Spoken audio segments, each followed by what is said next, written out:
뉴욕 타임즈에서 두 사람을 비교하는 글을 신문에 낸 적이 있었습니다. 그 사람은 바로 클린턴 대통령하고 그의 옥스퍼드 대학교 동창이었던 알렌이라는 사람의 인생의 여정들에 대한 것이었어요. 그들은 학교 동창이었어요. 그래서 알렌이라는 사람은 아주 집안이 부유하고 또 그 배경이 아주 튼튼한 그런 사람이고 엘리트고 공부도 잘하고 머리도 좋은 사람이었어요. 근데 이 사람은 월남전을 갔다 왔는데 늘 부정적이고 늘 비판적이고 아주 굉장히 예민하고 소심하고 작은 거 하나에도 짜증을 내고 그런 사람이었어요. 그리고 그렇게 살다가 청년 때 21살인가 그때 자살을 했어요. 그런데 같은 동장이었던 이 클린턴 대통령은 지금은 이제 전 대통령이죠. 이분은 아주 가난한 집안에 태어났어요. 집안 형편이 어렵고 부모님이 일찍 돌아가셔가지고 가장으로서 소년 가장으로서 자기 동생들을 책임지는 사람이었어요.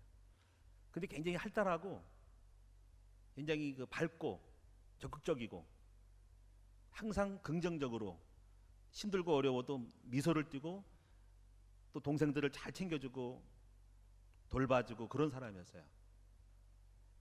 그런데 그런 두 사람의 인생이 한 사람은 일찌감치 20몇 살 죽고 21년이 지난 다음에 그렇게 어려웠던 가정 기반의 사람이 클린턴은 대통령이 되었어요. 그래서 이 신문 기자가 그 두 사람의 인생을 보면서 문제를 만나고 어떤 상태를 만났을 때 그 문제를 대하는 태도에 따라서 인생이 바뀐다는 것들을 결론적으로 추적해냈어요. 한 사람은 배경이 아무리 좋아도 돈을 많이 벌고 부모님이 짱짱하고 경제적인 뒷받침이 돼도 그 알렌이라는 사람의 마음의 태도는 늘 너무 예민하고 율법적이고 비판적이었기 때문에 그 월남전에 갔다 가지고 날 시달렸대요. 그리고 웬만하면 잦은 거 가지고 짜증내고 그 하나를 깊이 생각해가지고 절망하고 침몰하고 항상 비관적으로 생각하는 사람. 그 사람의 인생은 문제를 만났을 때 자살로 기결을 내는 것이죠. 한 사람은 긍정적이고 믿음을 갖고 늘 그냥 대수롭지 않게 생각하고 그 문제를 너무 학대하지 않고 그냥 지나치고 넘어가면서 항상 밝고 믿음을 가지고 살았던 사람. 이 클린턴은 대통령이 됐다는 거죠. 저는 오늘 여러분에게 오늘 말씀을 통해서 복음을 회복할 때 문제를 대하는 태도 그런 것도 어떻게 만들어내고 또 그래서 문제를 통해서 축복으로 바꿔버리는 인생의 개혁에 대한 이야기를 하려고 하는 것입니다. 여러분 한 달 동안 이제 말씀 잘 들으셨지만은 잊어버린 분도 있을 거예요. 우리가 첫 주에는 뭐라고 말씀했냐면은 우리가 여러분 바뀌어야 되거든요. 교회를 10년 20년 다니면서도 그대로라면은 그대로 원룸 살고 그대로 지하실 개척교회하고 그대로 부부싸움하고 이렇게 되어진다고 한다면은 이건 보통 신앙에 있는 문제가 아닌 거예요. 우리는 바뀌어야 되고요. 또 여러분도 바꿔야 되겠다고 생각을 해야 됩니다. 할렐루야. 또 저는 목회자로서 여러분들을 바꿔야 되겠다고 생각하고 바꾸고 싶어요. 왜냐면 저도 하나님 말씀을 전하면서 그냥 추상적이고 피상적으로 늘 똑같은 예배를 계속 드립니다. 지난주도 예배 드렸어요. 그러면 똑같은 상태 속에서 앵무새처럼 말하고 있진 않아요. 여러분이 바뀌기 원하고 달라지기 원하고 또 성정적으로 하나님은 여러분이 회복하고 응답받기를 원하는 것이죠. 창세기 1장과 2장의 아담과 하와의 축복이 창세 3장의 타락함으로써 잃어버렸던 하나님의 영적인 축복과 삶의 축복들을 누려서 세상에 하나님의 나라의 영광을 드러내고 많은 사람들에게 하나님의 살아계심을 보여줘서 슬픔에 있는 사람에게 기쁨을 주고 절망 있는 사람에게 소망을 주고 우는 자에게 희락의 기쁨을 줄 수 있는 복음의 능력을 나타내기를 원하는 것입니다. 오늘날 성도들이 그럴까요? 교회가 그럴까요? 교회는 침체되어 있고 수많은 사람들이 의식 속에 하나님은 살아계시고 제게 않고 돌아가신 것 같고 없는 것 같은 속에서 신앙에 대한 회의, 목회자 된 것을 후회하는, 예수 믿는 것을 후회하는, 천국은 가야 되기 때문에 적당히 걸치고자 하는 왜 하나님의 나라의 신앙의 축복에 대한 것이 너무나 희미해져 가지고 하나님에 있는 믿음이 강력해지고 반드시 응답을 받고 역사한다는 것은 사라져서 왜 이렇게 복음이 희미해져서 많은 사람이 교회를 멀리하게 되고 교회 다니는 것이 부담스럽고 그것은 피곤한 것이라고 생각하는 일이 벌어지고 있을까? 과연 신앙 그렇게 돼 있고 성경 그렇게 돼 있을까요? 아니거든요. 저는 그래서 오늘 여러분에게 뭐 거창하게 인생 계획이라는 말보다도 여러분 좀 바뀌어지고 달라지는 하나님의 원했던 성경적인 역사를 보면서 우리가 어떻게 하면 달라질 것인가라는 부분들을 제가 한 달 동안 말씀드린 거예요. 이것을 좀 거창하게 말하면은 인생 개혁. 우리가 인생 개혁을 하자는 거죠. 이게 주제였고, 그리고 복음을 사실적으로 체험할 때 인생 개혁이 이루어지는 거예요. 아멘. 여러분 예수 믿으면서 하나님의 살아계심을 체험하고 있습니까? 성령님의 역사를 체험하고 있습니까? 십자가와 부활의 의미를 알고 체험하고 있습니까? 십자가를 졌을 때 부활하신 성령의 역사하심이, 죽은 자의 역사는 성령의 역사하심이 그것이 우리 영원한 기업임을 알고 있습니까? 에베소 1장에 나타난 말씀이 우리 것이 된 줄 믿습니까? 그 축복들을 함께 체험하기를 원하는 것입니다. 그래서 제가 4주 동안에 여러분에게 1주는 복음 체험과 인생 계획을 말씀드렸어요. 이 말의 의미는 하나님의 살아계심을 체험해야 인생이 바뀌는 거예요. 물론 한 번에 확 뒤집어지는 않지만은 잔잔하게 조금씩 체험하면서 결국 계속 바뀌고 달라지면서 어느 날 보니까 내 인생이 확 바뀌었다라고 하는 엄청난 과거와 오늘의 현실에 비교할 때 이렇게 내가 인생이 바뀌었을까라고 할 때 그것이 바로 인생 개혁이거든요. 할렐루야. 그래서 둘째 날은 이렇게 말씀드렸어요. 그러면 이분 어떻게 복음 체험하냐 할 때는 첫째, 나의 가지고 있는 것들을 바꾸라. 먼저 내 것에 있는 잘못된 의식과 운명론적인 것들을 버려라. 그리고 복음 안에서 새로운 자아상, 하나님이 은혜로 주신 나의 것들, 영적인 축복들을 먼저 찾아서 내 안에 의식화시켜라. 이것을 찾아라. 그런데 여러분 속에 있는 사고 개념들, 운명론, 여러 가지 업보, 고정관념들을 다 깨서 그리스도 안에 새로운 예수 안에 주신 자아상을 그대로 내 안에서 안착을 시켜라. 할렐루야. 그럴 때 의식이 바뀐다. 아멘. 축복의식, 창조의식, 또 하나님 나의 종기의식들이 바뀐다. 자존심, 자부심, 자긍심이 바뀐다. 할렐루야. 난 축복의 사람이다. 난 복의 사람이다. 복의 근원이라고 바뀔 거예요. 이것이 말씀이 들어갈 때 여러분 속에서 나의 것을 찾는 것, 이것이 굉장히 중요한 거예요. 하나님이 각자 여러분에게 개인적으로 주신 소중한 은혜, 그것이 성령으로 말미암아 고린도전서 2장 10절에 성령이 오신 것은 은혜로 주신 것들을 알게 하람이라. 그 은혜로 주신 것들을 아는 데서부터 신분, 권세, 사명이 회복되고 전도의 자의 축복 속에 들어가는 것이 우리 하나님이 예수 안에 주신 축복이라는 거예요. 할렐루야. 이것이 두 번째 주일이었어요. 세 번째 주일은 여러분요, 이제 장자권의 축복을 말씀드렸어요. 구약의 축복의 통로는 야곱은 장자권인 줄 알았는데 그 장자권을 알았기 때문에 그 장자권을 내 것으로 만들기 위해서 팥죽을 써서 장자권을 사고 약간 사기성 같지만 아버지에게 축복받아가지고 축복을 확증하고 내 마음속에 믿음을 만들었던 야곱. 할렐루야. 그리고 깊은 기도 속에 들어가면서 경제가 삼촌이 사기를 치고 그리고 또 사기당해가지고 언니가 와서 결혼이 들어올 때 이런 많은 문제 속에서도 그 순간순간마다 장자권의 축복을 잡고 누렸던 야곱에게 모든 문제가 축복으로 바꿈으로써 야곱이 인생이 역전되어지는 거부가 되고 양과 소가 때를 이루는 그런 축복의 사람이 되었던 야곱의 인생, 역전의 인생, 이것이 두 번째 날이었어요. 그러면 그날 구약 시대에는 장자권이었지만 신약 시대의 장자권은 뭘까요? 바로 예수 그리스도 안에 있는 것이 우리의 장자권의 축복의 통로임을 아시라고 말씀드렸어요. 할렐루야. 자, 이제 여러분이 이런 눈들이 열려지기를 축원합니다. 신앙생활은요, 뭘 아무것도 모르고 이렇게 하라 저렇게 하라 해서 뭣도 모르고 할 때 피곤하고 힘들고 그것은 율법이 되는 거예요. 그러나 알고 나서 깨닫고 나서 전체를 보면서 내가 어디에 머물러 있고 뭐가 안 되는지를 알 때 이제부터 뭐가 나올까요? 기도 제목이 나오는 거예요. 그리고 우리는 그것을 도와주는 거예요. 그리고 또 못 깨달으면 가르쳐 주는 거예요. 그래서 하나님 나라는 말하지 않고 능력이 있기 때문에 이거는 지식이 아니라 사실적으로 여러분 속에 뭔가가 세팅이 되어서 문제를 대하는 태도가 달라질 수 있도록 사실적인 사람으로 만들어주는 거예요. 변화가 일어나는 거예요. 그래서 여러분 스스로 삶에서 수많은 문제를 축복으로 바꿔버릴 수 있고 역전시키고 바꿀 수 있는 사실적인 복음을 체험할 때 여러분 안에서 변하지 않는 응답의 역사가 일어나는 거예요. 할렐루야. 옆에 갖다 주는 것이 아니라 여러분이 할 탓이라는 거예요. 보고만 해서 여러분을 바꿔주고 도와주고 마당을 깔아주고 알려줘서 그를 도전하고 싸우도록 우리는 여러분께서 막을 쳐주고 밀어주는 거예요. 할렐루야.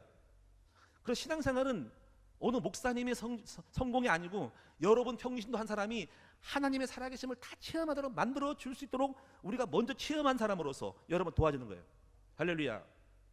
오늘은 여러분 속에 그래서 인생 계획에 있어서 이제부터 여러분이 무너진 기초를 회복해야 한다는 말씀이에요. 그러면 뭐가 무너졌냐 이거죠. 그러면 이제 그 전에 해야 될 것이 있고, 그럼 여러분이 지금 무너진 기초를 회복할 때 이제부터 어떻게 사실대로 여러분이 인생 개혁이 일어나고 문제가 해결되어지는가를 배워야 됩니다. 할렐루야. 그럼 먼저 오늘 여러분들이 오늘 본문의 말씀 데살로니가 교회에 대한 이야기를 잠깐 하도록 하겠습니다. 본문의 이야기죠. 여러분 데살로니가 교회는 흔히 하는 말로 가장 모범된 교회, 그리고 교회라면 이렇게 되어지는 아무 말도 할 것이 없는 교회가 데살로니가 교회였어요. 아멘. 자, 뭐 처음 그 교회 얘기를 듣는 분도 있지만 일단 들으시고요. 그런데 데살로니가 교회는 세 가지 역사가 있었습니다. 자, 뭔지 아시겠죠? 오늘 본문에 보면은 2절에 3절에 나옵니다. 2절은 바울이 감사했다는 거예요. 너무 감사하다.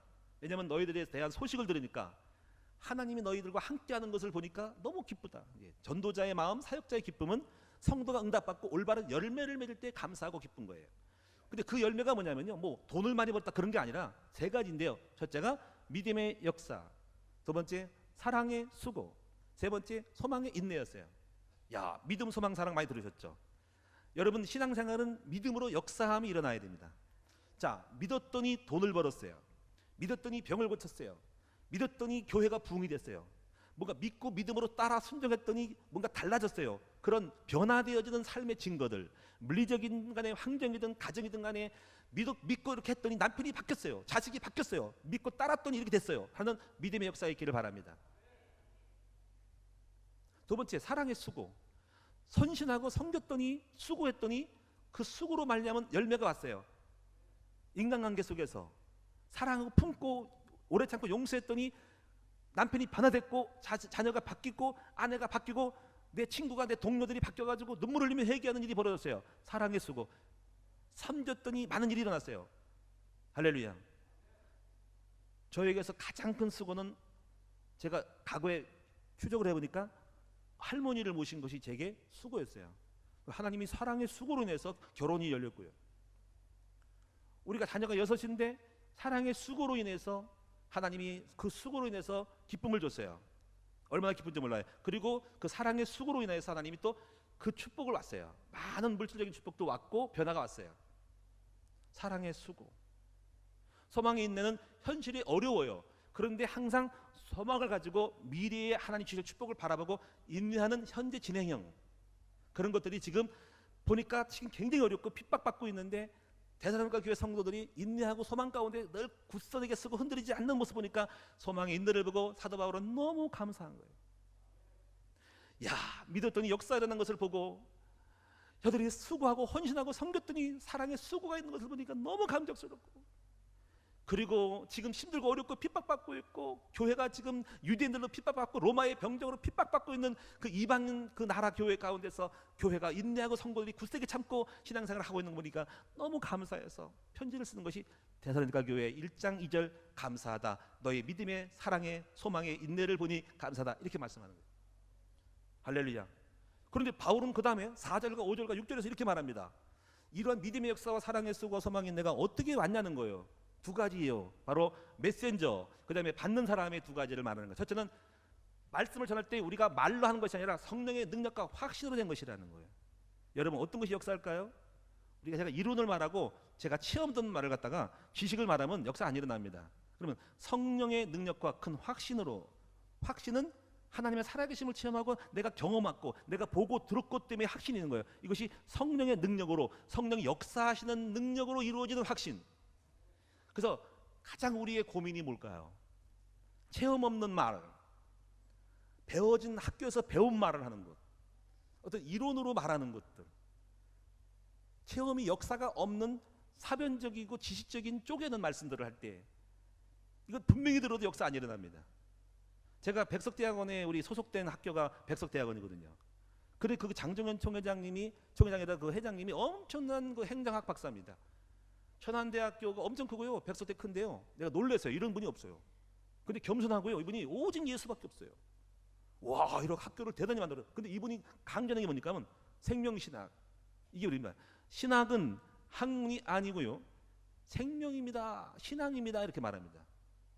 그래서 교수님들한테 교수님들 제발 좀 쪼개지 말고 말씀의 체험을 가지고 말하세요. 당신들이 전하는 이것이 지식적이길 때 거기서 배우는 신학생들이 전부 지식적으로 머리만 커져가지고 체험 없이 역사 체험 없이 나가서 목회하니까 하나님 역사 없으니까 되지 않죠. 그래서 맨날 잔친답니다. 제가 그 말 듣고 저분이 뭔가를 정말로 아시는 분이고 그리고 입에서 보면 예수밖에 없어. 오직 예수, 오직 은혜, 오직 영광, 오직 솔라, 오직 영광, 오직 은혜, 오직 성령 이밖에 없어. 근데 그래요. 저분은 말도 잘 못하는데 어떻게 이렇게 큰 증거가 왔고 역사가 일어날까 할 때 하나님은 말주변을 보는 것이 아니라 그 사람의 중심을 보고 동기를 보니까 제가 볼 때요 한국 교회에서 가장 크게 발전하는 것이 저희 교단 백석 대신축입니다. 할렐루야. 학교가 엄청난데요 그 방배동 지역을 다 사버렸어요. 빌딩 야, 저 빌딩 계속 짓고 있어요. 완전히 장악해버렸어요. 저는 분명히 믿습니다. 진정한 믿음의 동기와 중심과 영광을 가진 사람에게 은혜를 아는 자 오직 예수밖에 없고 오리 영광을 아는 자에게 하나 역사는 사실적인 체험의 산증인 우리는 증거를 말해야 된다는 거예요. 할렐루야. 또 증거를 말하도록 해야 되고 그렇게 안 할 때 너무 부끄럽고 이것이 내가 지식을 말한들 다 죽이는 거잖아요. 살아계신 하나님을 체험하는 말씀을 전하는 것 바로 데살로니가 교회가 우리가 너에게 들어갈 때 이론이 아니고 말이 아니라 성령의 능력이 확신으로 된 것이니 이것이 우리가 해야 될 일이에요. 아멘. 근데 두 번째 중에 말씀을 한 단어는 이렇게 너희가 이 말씀 받을 때 이렇게 했어요. 분명히 성령의 기쁨으로 말씀을 받았으니 이 말씀이 듣는 사람에게 역사하노라. 한번 따라합시다. 성령의 기쁨으로 말씀을 받을 때 열매가 맺어진다는 거예요. 그런 이런 거죠. 그럼 여러분 지금 이 작업을 해야 돼요. 성령의 기쁨으로 말씀 받을 때 여러분 제가 혹시 말씀을 전할 때 기분 나쁘다. 제가 분명히 성령적인 영적인 얘기했는데 말씀이 기분 나쁘다. 제가 문제일까요? 여러분 문제일까요? 근데 기뻐요. 제가 영적인 말씀했더니 알아듣죠. 제가 이렇게 말할 때 여러분이 영의 사람들은 눈이 번쩍 뜨이고 눈이 확 열리면서 길이 보일 수 있어요. 기뻐요. 저 그런 경험 많이 했거든요. 제가 성경을 잘 읽을 때요 눈이 열려져가지고 그 말씀 자체만으로 배부르고 기뻐요. 제가 어떤 영적인 사람을 얘기를 들으면요 우와 그 답답함이 풀려지고 길이 보이고 은혜가 보이고 내가 해야 될 것이 보이고 내가 왜 안 되는지를 보이는 눈이 열려지는 경험들 이것이 성령의 기쁨으로 말씀을 받는 것. 근데 이것이 되려면 여러분이 말씀을 듣는 그 태도와 학습을 바꿔야 됩니다. 제가 오늘 드리고 싶은 말씀 이제부터 개혁이 일어나려면 제일 먼저 여러분 속에 뭔가 들어가야 되거든요. 복음이 들어가서 심어져야 되거든요. 근데 이 심어질 때 처음부터 첫 판부터 말씀을 받는 태도가 조금 바뀌어져야 됩니다.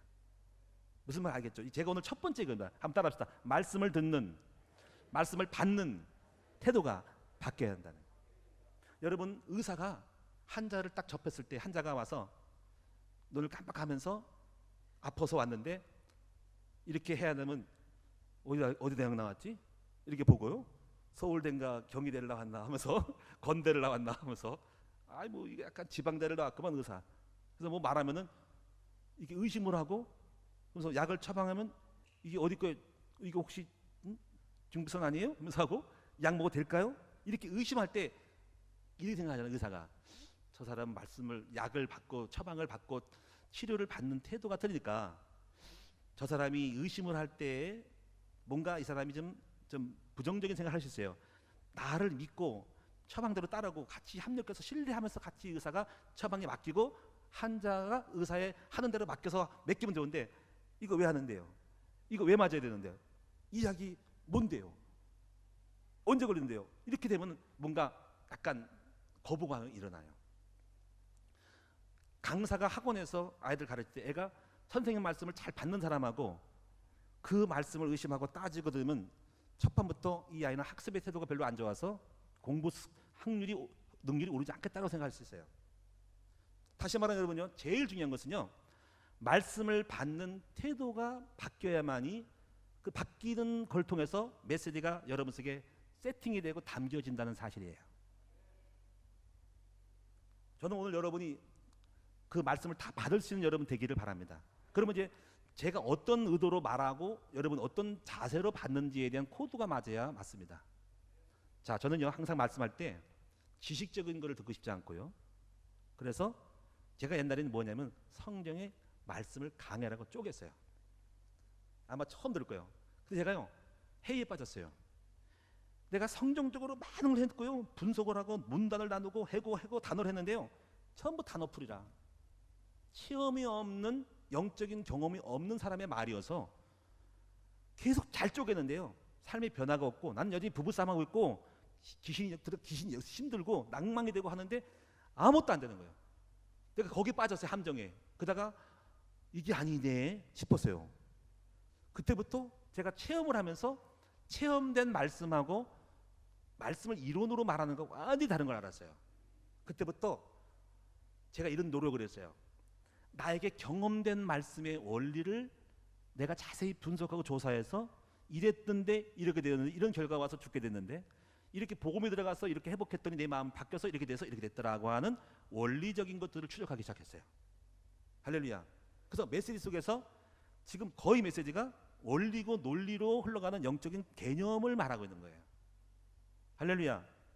이거를 바꾸면서 옛날의 메시지를 들어보니까요, 이거는 쪼가리야. 그냥 턱턱 던진 거야. 사랑해야 된다, 감사해야 된다. 그러니까 뭐 예아 들고 해서 딱 그러니까 감사하시오, 사랑하시오, 이렇게 한 거야. 왜 감사해야 되고 왜 감사할 수밖에 없는지 눈이 안 열린 채로, 원리를 보는 채로 그냥 율법으로 쎄버린 거야. 그러니까 하나도 안 변한 거예요. 아, 여러분, 제가 이렇게 해서 결국 그런 말씀을 잘 할 수 있고 할 수 있으나 좋지 않은 거예요. 변하지 않았던 거예요. 하나도 내 개인 문제는 해결이 안 되는 거였어요. 오늘 여러분 속에 하나님이 역사했던 원리와 메시지를 회복해서 여러분 자신이 사실적으로 무엇을 건드려야 되고 무엇을 회복하고 어떻게 바뀌는지에 대한 그런 변화의 싸움을 할 수 있는 메시지가 있기를 바랍니다. 왜 저 사람은 신비주의하고 왜 저 사람은 귀신 들어가고 왜 저는 정신병 걸까라는 그 메커니즘들을, 실패의 메커니즘, 응답의 메커니즘들을 이해하는 여러분 되기를 바랍니다. 예를 들면 제가 이런 걸 깨닫고 감사하고, 약간 TV를 볼 때요, 어떤 의사나 이런 사람이 아주 뭘 얘기를 해요. 쪼가리로. 뭐 예를 들면 고혈압 환자가 있는데요, 여러분 의사가 그래요. 양의사가 고혈압 환자는 고혈압약을 떨어뜨리는 걸 먹을 때 이런 위험성이 있다는 걸 설명하는 거예요. 제가 혈압이 조금 있거든요. 그래서 조심해서 귀를 쫑긋하고 듣습니다. 이러는 거예요. 고혈압을 떨어뜨리는 양약을 쓰는 건 이거라는 거예요. 먼저 혈압이라는 것은 심장에 박동하고 내 안에 혈관에 그 수치가 안 맞을 때 압박이 와가지고 뛴다는 거죠. 그런데 양약을 쓰려는 거죠. 약을 쓸 때, 그 약을 쓸 때 심장의 박동수를 줄여가지고 뭔가를 집어넣어가지고 뭘 집어넣으면은, 뭘 질소값을 집어넣으면은 심장 박도가 뭐 1분에 몇 돌 뜰 거를 줄인대요. 그러니까 압박이 덜하니까 압력이 떨어지니까 심장의 혈압이 떨어질 수 있고요. 그 다음에 혈압이 콜레스테롤 있고 압박 올 때 지방이 있을 때 압력에서 수축돼서 압이 높아지고, 때로는 내가 수분을 많이 섭취해가지고 몸이 부었을 때, 그래서 부었을 때 부은 그 살의 압력이 혈관을 축소해가지고 온다는 거예요. 그래서 혈압을 떨어뜨린 거는 심장의 박동수를 줄이고, 그 다음에 몸에 이뇨제를 집어넣어가지고, 약에 집어넣어가지고 빨리 물질을 배설해서 몸에 붓기가 빠질 때, 압력이 늘어났을 때 혈압이 정상으로 돌아가서 압력이 떨어져서 혈압이 떨어지는 거예요. 그런데 이뇨제를 먹었을 때 부작용이 있고요, 심장의 박동수를 줄여서 웃을 때 부작용이 있는데, 혈압약을 오래 먹으면 혈관의 운동량이 떨어져서 나중에 굉장히 문제가 왔을 때 내 쪽으로 혈관이 약해진 상태가 오랫동안 1년이나 3년 지나면은 혈압약을 오래 먹으면 혈압의 양이 뇌가 그 혈관이 약해져가지고 터질 때 그때 일을 죽는다는 거예요. 그러면 당장은 좋으나 장기적으로 갈 때 문제가 있다는 거죠. 그러면 가장 정확한 것은 운동을 통해서 살을 빼든지 이뇨를 해가지고 그런 걸 콘덴을 조절해서 피가 원활하게 순환이 될 때 된다는 거예요. 자, 제가 이런 말씀, 제가 의학은 잘 몰라요. 그러나 뭘 말했죠 여기서? 원리를 말했잖아요. 그러니까 당신이 약을 먹어도 좋다, 먹을 수도 있고, 그럼 무엇을 바꿔야 될지를 내가 알았잖아요. 이것이 정확한 거예요. 그래서 그런 얘기 들으면 너무 감사한 거예요. 이제 알았구나. 이걸 가르치지 않고 약 먹어야 됩니다. 어떤 약 먹지 말아야 된다. 뭐 하라 보라. 원리를 안 가르치고 할 때 어렵잖아요. 근데 의사가 자세하게 이 약을 먹을 때의 원리는 이거고 이렇게 됐다라고 말해주면은요, 환자가 선택할 수 있고 그리고 실제로 바꿀 수 있잖아요. 신앙생활 할 때요, 너무 막무가내인 거예요. 무조건 전도하라, 사랑하라. 왜 해야 되는지, 뭐 복 많이 받아라, 헌신하면 된다, 이렇게 하니까 안 되는 거예요. 어떻게 응답받는지 모르고 왜 영적 문제가 불신앙 온지 모르고 있으니까 안 되는 거예요. 이러니까 완전히 바보 만드는 거예요. 어떻게 보면요. 저는 여러분이 변화되기를 원하기 때문에 이제부터 여러분 속에서 이제 이 말씀을 잘 들어서 말씀 안에서 여러분이 바뀌어지는 여러분이 얘기를 바랍니다. 그러면 이제 중요한 건 저죠. 제가 여러분에게 체험이 없는 말씀하면 아무리 말씀받아도 그건 지식이 되죠. 그러니까 뭐 사랑은 뭐냐 할 때, 사랑이라는 건 뭐다라고 말하는 건 정의예요. 그건 지식이에요. 그렇죠? 사랑은 뭘까 말했으면 사랑이 뭐가 정보만 알고 간 거예요. 근데 사랑해야 한다면 동적인 것 준 거예요. 동적인 것을. 전 여러분에게 개혁이 뭐라고 말하면은 지식이에요. 개혁이 이거구나. 인생이 바뀌는구나. 이러면 안 됩니다. 근데 저는 마음을 항상 이래요. 개혁을 해야 하기 때문에 이렇게 바뀌게 된다라고 동사를 주고 싶은 거예요. 할렐루야. 여러분 바뀌어야 됩니다. 바뀐다는 지식을 갖지 말고 바뀌어야 되고, 바뀔만 갖고 바뀌도록 해야 한다는 거예요. 할렐루야. 한번 따라 합시다. 지식이 아니라, 정보를 축적하는 것이 아니라 실제적으로 우리 삶이 바뀌도록 해야 한다. 할렐루야. 이렇게 마음을 가지고 있어요. 그래서 여러분 속에 일단은 말씀 듣는 태도를 바꾸셔서 제 말을 신뢰하고, 그럼 제 말의 중심은 뭐냐면 지식이 아니라 항상 현장 메시지를 주는 거예요. 현장 메시지는 뭐냐면 저도 체험된 하나님의 살아계심을 체험하는 것을 말할 수 있도록 해서 제가 체험한 대로만 하면은 변화되어지는 거. 저도 귀신에 시달리고요, 부부싸움 많이 했기 때문에 이렇게 안 되는 그 메커니즘을 알고 이러면 안 된다는 것을 내가 체험으로 말해줄 때, 목사님처럼 되면 안 되겠구나, 그리고 목사님처럼 하면 되겠구나 라고 하는 것을 알려줘가지고 그것을 원리를 전달해 주는 것. 근데 그때 말씀 받는 태도가 잘 받을 때 그것을 인정하고 신뢰하고 받을 때, 그때서야 영이 열리는 거죠. 할렐루야. 그럼 여러분이 자, 성경에는요 몇 가지 말씀 받는 태도에 대해서 말하는데, 호세아서 예를 몇 가지, 호세아 10장의 11절이니까 호세아 선지자가 말씀을 전할 때 백성들이 말을 한다고 그래서 이런 말이에요. 너희 묵은 땅을 기경하라. 자, 묵은 땅, 씨알이 안 맥히는 거지, 쉽게 말하면. 그 묵은 땅을 기경하지 않는 여러분 속에 있는 그 묵어 있는 간습들, 가정관념들, 개념들, 지식들, 사상의 쪼가리들, 경험들을 가지고 말씀을 신선하게 받지 않냐고, 그 말씀을 받을 때 마음속에 묵은 땅 가지고 그냥 흘려보내고 땅에 굴러떠리게 만들어줄 수 있는 거. 그래서 아무리 말을 안 듣는 거. 두 번째, 마태복음 13장에 예수님이 말씀했던 니가리 밭의 비유. 길가, 옥토, 가시, 덤불, 옥토 있다. 근데 그 밭에 따라서 아무리 말씀을 전해도 희석시키고 까부시고 더 이상 뿌리가 안 내려 돌멩이 있어서 자기 고정관념 고집이 있어가지고 받다가 잠시 기뻤다가 말아먹는 이런 것들이 다 보기 때문에, 사람들이 무조건 말씀, 좋은 말씀 듣다고 변하는 것은 아니고, 그 말씀 받아서 잠깐은 목사님 은혜 받아 좋지만은 여러분 속에 있는 기본적인 고정관념 틀에서 이걸 받아 쳐가지고 더 이상 뿌리가 못 내려서 좀 잘하다가 은혜 받다 끝나는 인생도 있구나. 여러분 이런 거를 생각해 보세요. 예수님과 바리새인처럼 받는 말씀의 태도. 여러분, 예수님이 무능할까요? 유능할까요? 우리는 100% 예수님이 유능하다고 믿지요. 근데 바리새인은 왜 못 꺾었어요? 못 꺾었다고 해서 바리새인 왜 말을 안 들어먹고 오히려 예수님을 잡아다가 죽이려고 했을까요? 그러면 예수님이 무능하다, 예수님 말씀이 효력이 없었다, 예수님 말씀은 쓸데없는 말이었다, 바리새인을 변화시키지 못했다라고 할까요? 그렇게 믿는 사람은 아무도 없어. 그럼 바리새인의 문제가 뭘까요? 바리새인의 문제는 교만함으로 예수님의 말씀 받을 때 흘려보낸 거예요. 쉽게 말하면 이런 거예요. 너 같은 사람이, 너같이 나사렛에서 나온 인간이 나에게 무엇을 가르치겠냐라고 하는 지식의 교만함 때문에 아예 애초부터 낮게 보면서 그 말을 받지 않는 태도. 그러니까 씨알이 안 맥히는 거예요. 예수의 말씀이 무능한 것이 아니라 말씀을 받는 교만한 태도가 말씀 못 받는 거예요. 그러니까 뭔가 안 되는 거예요. 들어가긴 들어가야 되는데, 들어가서 뭐 작업이 이루어지는데 애초부터 안 되는 거예요. 두 번째, 지적인 만족으로 듣는 스타일.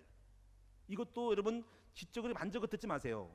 여러분이, 우리는 지금 지식을 쌓는 거 쌓으러 온 게 아닙니다.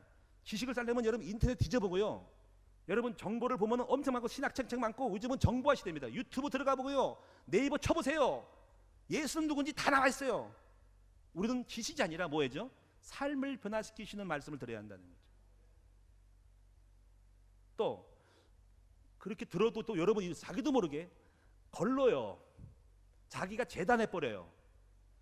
이 말은 뭐냐면 목사님 설교를 듣고 저거 내 마음에 안 들어 하고 잘라서 들어요. 재단해서 다시 재창조해서 들어요. 자기 식으로 바꿔서 들어요. 그리고 저것은 싫어. 여러분 속에 죄질 생각 있는 사람들은요, 어떤 죄를 해결하라 할 때는 그 말은 싹 흘려보내고 없는 것처럼 듣고 귀를 닫고 닫아버리고 그냥 좋은 말만 들어요. 그래서 말세가 가면은 사람들이 귀가 간지러워서 자기 귀를 만족할 만한 스승을 많이 두고 좋은 말만 사람 듣는다는 거죠. 그리고 뭔가 쓴 얘기를 하면은 싫어해서 그 교회 안 가 이렇게 하는 거죠. 그래가지고 입맛대로 하니까 입맛대로 골라 먹고 편식주의가 되니까 하나도 변하지 않는 거예요. 여러분 이런 말씀을 듣는 태도가 첫 판부터 바뀌어야 됩니다. 데살로니가 교회가 역사라는 것은 전달하는 메신저가 성령의 능력으로 현장 메시지를 했고, 그리고 영적인 얘기를 받을 때 그 교인들이 그 말씀을 때 하나님의 말씀으로 100% 신뢰하고 들었더니 그 말씀 속에 역사가 났다는 거예요. 여러분 저와 여러분하고 코드를 한번 맞춰봅시다. 어떻게 맞출까요? 저는 이 지식을 말하고 싶지 않고요, 항상 조심할 것은 제가 이렇게 생각을 해요. 오늘 말씀에서 오늘 정보를 줬구나, 사랑이 뭔가라고 말하지 않았구나, 사랑이 뭔가라고 말하면 이게 우리를 이렇게 변화시킬까, 사랑해야 되고 왜 사랑 못하냐고 말해줘야 되고, 사랑은 무엇이냐, 눈물의 씨앗이라고 말했다고 무슨 소용이냐 이거지. 예? 여러분 정보가 아니라 정보한테 끄면 안 돼. 여러분 바뀌고 동적으로 바뀌어야 된다는 거죠. 할렐루야. 자, 오늘 제가 여러분 속에 말씀 듣는 태도를 바꾸는 얘기를 한 것은 이것도 결국은 본질은 아니에요. 그런 태도를 바꾼 다음에 진짜 복음 메시지가 들어가야 돼요. 할렐루야. 그래서 이런 생각이에요. 말씀 듣는 태도가 바뀌면 반드시 맥힐 거예요. 여러분 속에 뭔가 목사님 말씀이 전달하는 것이 영의 말씀이고 생명의 말씀이고 능력의 말씀이고 하나님의 살아있는 말씀이 되면 반드시 여러분 속에 말씀이 착상이 되고 안착이 될 거예요.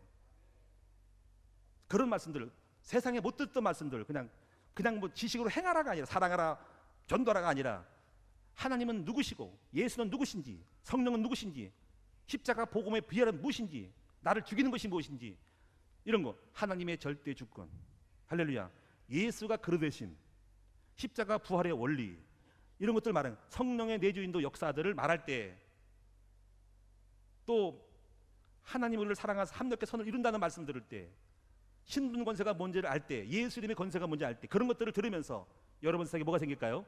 영적인 내공이 생길 거예요. 할렐루야. 그 내공이 생겨야 돼요. 그럼 어떤 일이 벌일까요? 내공이 생기는 것만큼 문제를 대하는 태도가 달라져요. 자, 예를 들면 어떤 아이가 지나가다가 길을 가는데 사나운 개가 달려들어요. 오르르 달려들어요. 그 아이에게는 아무런 무기도 없고 힘이 없으니까 무서워 도망가 떨립니다. 그랬더니 아버지가 와가지고 너 앞으로 다음부터 멍멍이가 달려들면 내가 몽둥이를 하나 줄게. 몽둥이 하나 딱 아버지가 준대요. 아버지가 쫓아내지 않고 한번 해보라는 거예요. 앞으로 오면은 항상 네가 혹시 비상용으로 뭔가 있어라 그러면 그걸 가지고 있으니까 개랑 싸울 만한 힘이 생겨요. 여자도 마찬가지요. 호신술, 호신무기, 뭐 무슨 봉, 가스총 이런 거 아무것도 없던 두려운데 뭔가 무게가 있으면 든든한 거죠. 여러분 등산 갔는데 산에 조난당했어, 고립됐어. 근데요 덜덜 떤 사람이 있고 산에서 생존하는 법을 배운 사람은 두렵지 않고 어떻게 천막치고 어떻게 야자수 물건 따가지고 하고 그 내공이 있어서 대항할 수 있는 문제를 극복하는 힘이 생긴 거예요. 다시 말하면 여러분 하나님의 말씀을 받을 때 이걸 만들어낸 거예요. 여러분 속에서 모든 문제를 처리하고 이기는 방법을 배우는 내면의 내공의 말씀을 들어가야 한다는 거예요. 그런데 여러분 어떻습니까? 그동안 무엇을 들었어요? 여러분이 문제를 못 이기잖아요. 문제를 만나면 미치잖아요. 어떤 사건만 만나면 불신당하고 막 율법을 하잖아요. 그런 문제를 만날 때 내공이 없기 때문에 문제를 대하는 태도가 다른 거예요. 그래서 파국이 생기는 겁니다. 성경을 다시 보세요. 성경은 뭐 나오니까요? 예를 들면은 사울왕과 다윗. 여러분 사울왕은 문제를 만났을 때 못 이겨가지고 인본주의를 썼어요.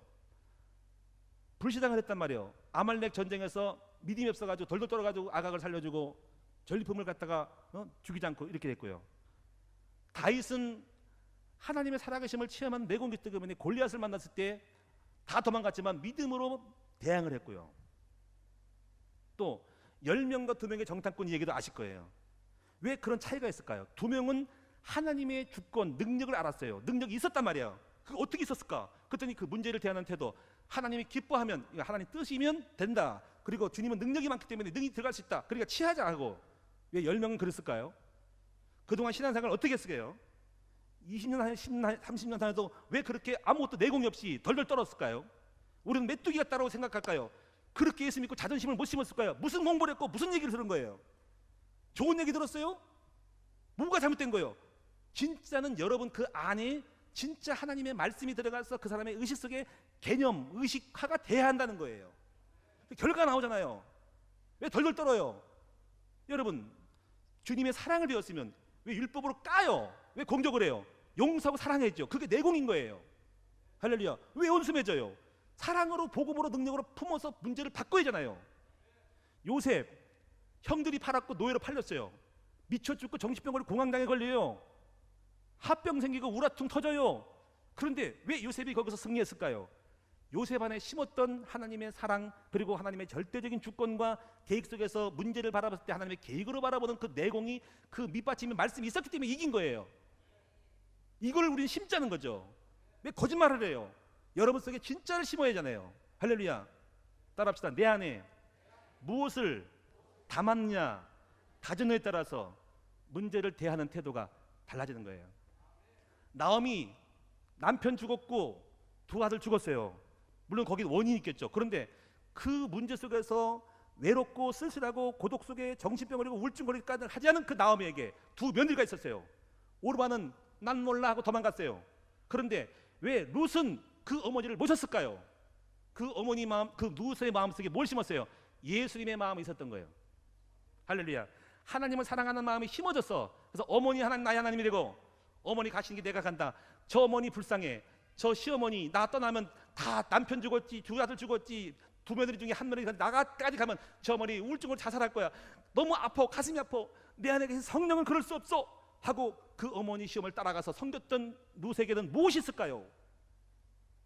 이것이 우리 속에 만들고 갖춰야 될 내용이에요. 진짜가 있어야 된단 말이죠. 이걸 신고 자는 거예요. 제대로 알아야 돼요. 그리고 실제로 문제 현장 속에서 여러분 사실적으로 문제를 만났을 때 믿음으로 치고 나가고 문제를 축복으로 바꿔보고 그렇게 해야 됩니다. 할렐루야. 숱한 문제가 전부 복으로 바뀌고 기회로 바뀌는 거예요. 제가 지금까지 목회하면서 이런 식으로 왔고 이제서 알았어요. 와, 그럼 나도 덜덜 떨 때가 있죠. 두렵죠. 그런데 모든 문제를 갖다가 축복으로 전환시키시는 내 안에 있는 내공이 있는 것만큼 극복이 되고 이기는 안 가는 거죠. 이걸 신기 위해서 하나님 여러분 속에 지금 그 내공을 주기 위해서 광야를 주기도 하고 어려움을 줘서 사람이 떡으로 살 것이 아니라 하나님 입에서 나는 말씀 살아서 마침내 복을 주려고 하는 거예요. 할렐루야. 이 축복 속에 들어가기를 바랍니다. 오늘 저와 여러분이, 그래서 제가 제대로만 말씀을 전하고 바로 그 항상 지식이 아니라 영적인 말을 좀 하려고 애를 쓰고, 제 고민이 뭐냐면 저도 체험을 해가지고 성도를 살리고 응답받을 수 있는 메시지를 다 써서 그 말씀이 원리를 알고 전할 때 성도들이 메시지를 받고 나갈 때 그대로 하면 이루어지는 일이 같이 일어나게 해달라는 거죠. 이럴 때 그 말을 듣는 사람은 기쁘고 성령의 기쁨으로 말씀 받아서 함께 의를 이루는 거예요. 이런 눈이 열려지기를 축원합니다. 자, 그래서 변화가 일어나는데, 자, 정리합시다. 지금까지 한 거. 변화는 우선 이렇게 해요. 이 말이 어려운 말 같지만 한번 따라합시다. 근본을 만들고 기본을 넘어가야 치유가 시작된다는 거죠. 지금 여러분 잘 못할 수 있어요. 안 될 수 있지만 일단 알고 무엇을 해가 어떻게 닦일까라는 시간표를 볼 수가 있어요. 이걸 모르면은요 막연하고요. 도무지 예수 믿어도 뭔지 모르겠어. 내 뭐 언제 그래? 조급해져서 예수 믿이 별거 없어 이러단 말이에요. 근데 환자가 와서 의사가 여러분 속에 이런 문제가 이렇게 해서 이렇게 해결되고 이때가 해결된다고 알면은 인내할 수 있고 기다릴 수 있고 같이 계목 잡고 기도할 수 있고 같이 협력해서 싸워서 결국 만들어가는 거예요. 먼저 근본을 만드는 시기가 있어요. 근본, 다시 말하면 아까 말씀드린 것처럼 말씀을 내 마음에 담겨지는 시간. 이 축복이 여러분 속에 충분하고 충만하기를 축원합니다. 그 나중에 그렇게 담겨졌을 때 제가 설교를 할 때는 그 말을 알아듣고요. 그래, 하나님 절대 주권 말씀하시는구나 할 때 다시 한번 확인하고 그리고 말씀이라는 것도 잊어버리고 잠자요. 다시 깨어나서 다시 확인되는 거죠. 와, 맞다. 그렇지. 주님 하나 살아계신 걸 왜 또 몰랐을까 하고, 예수는 나의 주인이고 내 안에 계시는 걸 왜 몰랐을까 하는 거, 그런 것들을 다시 한번 같은 말씀이지만 그 말씀을 다시 듣고 확인되어지는 것들. 그래서 설교는 뭐냐면 그런 깨달아진 말씀을 듣고 다시 확인하고 누려지고 다시 확증하고 내 마음에 다시 점검하고 다시 심어고 나가는 거. 그것만 있는 건 아니죠. 이렇게 해서 어느 정도 말씀이라고 하는 것은 한 3년 4년 정도 들으면은요, 가장 기본적인 하나님에 대한 지식과 예수에 대한 지식과 성령에 대한 것과 교회가 뭔지에 대해, 전도가 뭐 축복은 어떻게 뭔지에 대한 걸 다 알게 됩니다. 할렐루야. 성령의 인도 받는 법 다 알게 되고, 예수 이름으로 기도하는 법, 기도응답 받는 법 다 알게 되고, 문제를 축복하는 다 알게 됩니다. 교회는 어떻게 부흥하고 어떻게 교회가 진행됐고 다 알게 됩니다. 과거, 현재, 역사, 미래. 그래서 길이와 높이와 넓이와 그리고 깊이까지 깨달아서 그리도로 충만한 일이 영이 열려요. 근데 지식이에요. 많은 걸 알고 있어요. 제가 계시록 많이 알고 있어요. 창세기 계시록까지 성경 다 뚫고 있어요. 그런데 현실은 안 그래요. 현실은 힘들면 눌려 죽어요. 그러면 계시록 아는 거 못하고 상관이 있어요. 성경을 많이 읽어도 무슨 상관이 있어요. 지금 이겨야 할 거니까. 할렐루야. 왜 율법이 나가요? 다 아는데 왜 불신앙을 해요? 많이 알아요. 성경 100도겠대요. 왜 불신앙해요? 가짜잖아요. 주님의 나라는 말했지 않고 능력이 있는 거예요. 이걸 알아야 돼요. 그러면 성경 한 번 읽었어. 근데 믿음을 지켜. 그 사람이 훌륭한 거예요. 그렇잖아요? 과거에는 어땠다? 과거가 어떤데요? 지금 기도하고 있잖아요. 기도하고 한 사람하고 과거는 엄청난데 안 했다. 틀린 거예요. 지금 기도하고 있어야 돼요. 할렐루야. 지금 누려야 되잖아요. 그럼 지식이에요. 지식을 가지고 있는 거예요. 나는 기도가 뭔지 알아, 누림이 뭔지 알아, 축복이 뭔지 알아. 성령 지식이에요. 지금 성령 충만해야 된다는 거예요. 할렐루야. 현재성을 가지고 있습니다. 근본을 만드는 시기가 있어서 이제 그 근본의 시기가 되면 새로 와서, 야, 이걸 알았네 저거 알았네 많이 배워가지고 새로 알았다 그래요. 근데 우리는 알죠. 지식입니다. 실제는 이제 현장에서 있어요. 그 다음에 이걸 알아야 됩니다. 따라합시다. 무너진 기초가 회복되기 시작할 때, 이때부터 일 벌어져요.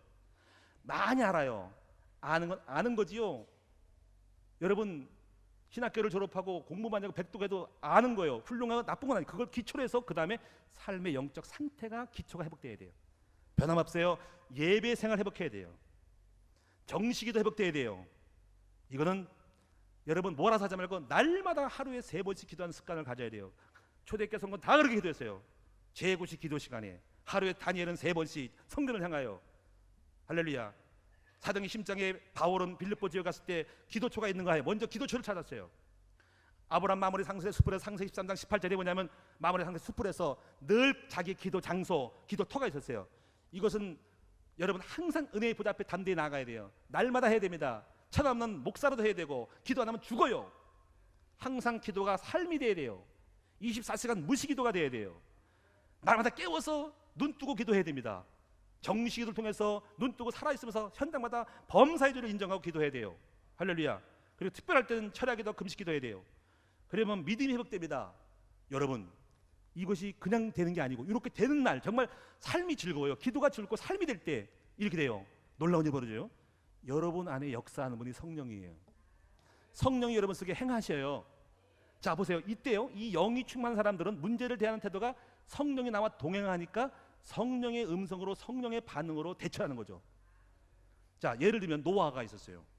자 제약이 간영하고 하나님의 아들들이 사람의 딸들을 보고 좋아해가지고 완전히 폐역해가지고 생각하는 것이 악하니까 하나님이 쓸어버리라고 했어요. 더 이상 회복이 고칠 수 없을 때 쓸어버려요. 청소해버려요.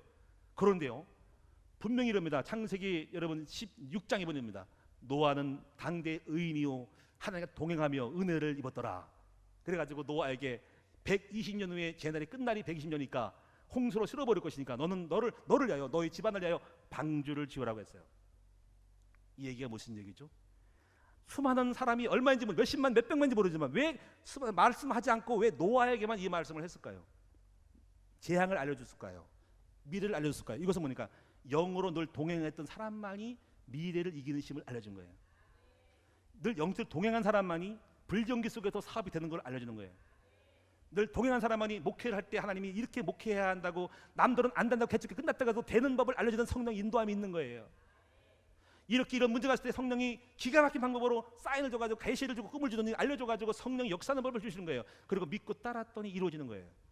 성령이 가르쳐 주시는 거예요. 이런 자리까지 만들기를 원하는 거예요. 여러분 속에 내공이 있어야 한다는 거죠. 그렇게 하나님과 동행하는 사람이 돼야 한다는 거죠. 사실로 여러분 10명의 정탐꾼보다 2명의 정탐꾼을 믿음으로 받아치는 사람이 있어야 되고, 골리앗을 만났을 때 너는 칼로 오지만 난 만군 여호와 이름을 간다라고 하는 믿음의 담대함이 있는 사람이, 영으로 통행한 사람만이 그 일을 할 수가 있는 거예요. 400명의 용사가 불량자가 왔을 때 이 거지 같은 놈들하고 도망 다 책망하는 것이 아니라 그들을 용서하고 사랑하고 품는 성령의 음성이 예수의 마음에 있을 때 그들을 돕는 때 그들이 나에게 축복이 되는 거예요. 이제는 여러분이요, 신앙생활은 장난이 아니에요. 실제로 사실적인 삶 현장에서 믿음이냐 아니냐를 보여주는 거예요. 왜 그렇게 하세요? 왜 율법을 반응하세요? 왜 불신앙하세요? 그렇게 배웠어요? 그렇게 들어갔어요? 여러분 속에 들어있는 것이 그거니까 그렇게 되는 거예요. 다릅니다. 이제부터 여러분 속에 진짜 믿음 갖기를 주의 이름으로 축원드립니다. 자, 성령에 동행하는 법. 요셉에게는 하나님을 알고 있으니까 절망 중에 주님의 절대적인 주권 속에서 계획을 가지고 나를 파는 것이 형이 아니라 하나님의 뜻이었다라고 고백하는 이 놀라운 일을 보세요.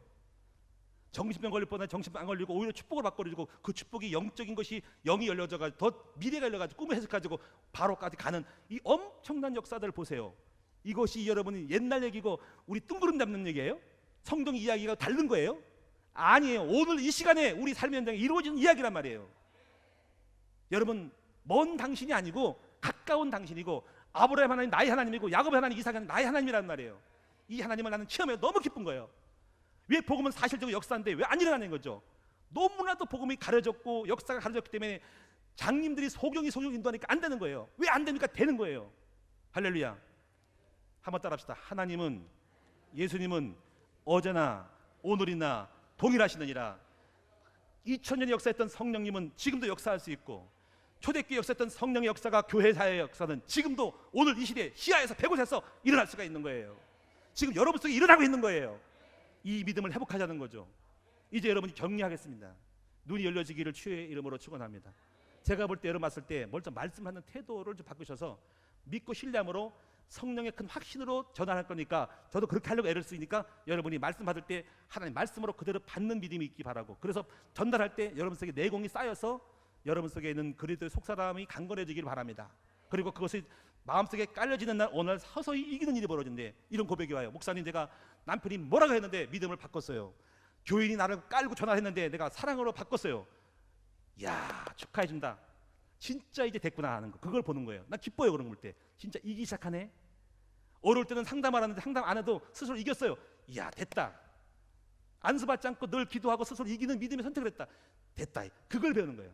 우리 후대들에게 하나님과 동행하는 법, 믿음을 가지고 지식, 내면의 지식 있고 가치관 있고 회복되고 정체성 회복돼가지고 삶의 문제를 만날 때마다 넉넉히 세상을 이기는 것은 믿음이라, 예수 그리스도 안에는 믿음과 지식과 능력을 가지고 하나님의 절대주권, 하나님의 합력의 선을 이루신 그런 모든 사랑과 이런 걸 가지고, 또는 대적을 하면서 영적인 힘을 가지고 세상을 이기신 자녀를 만들어 나가는 것이 되는 거죠.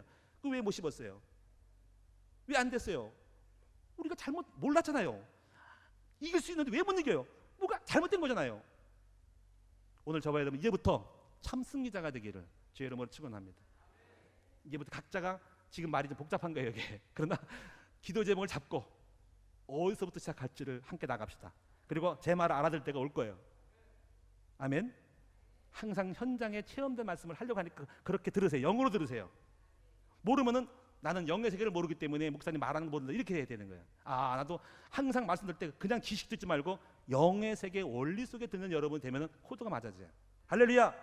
자, 우리 찬송하겠습니다.